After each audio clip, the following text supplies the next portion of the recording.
çok incidim sen giden günden.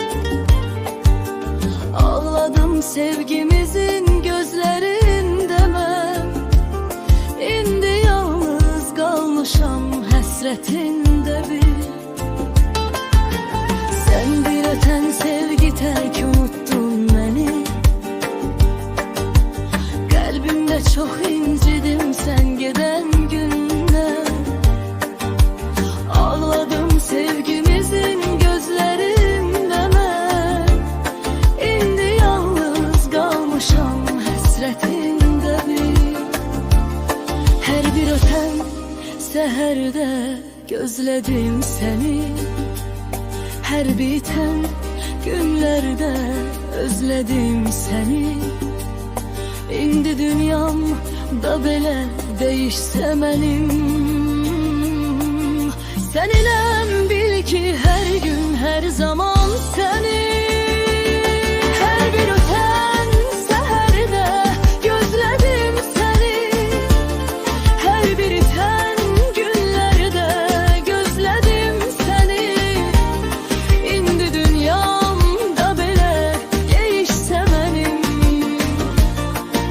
Seninle bil ki her gün her zaman seni.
Sevgiden ayırma beni.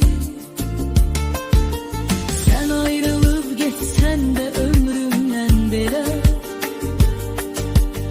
O en güzel arzular sesleyir seni.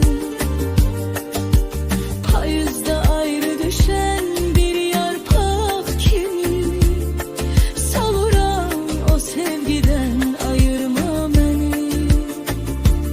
Her bir öten seherde gözledim seni. Her bir iten günlerde özledim seni. İndi dünyam da belə değişse benim.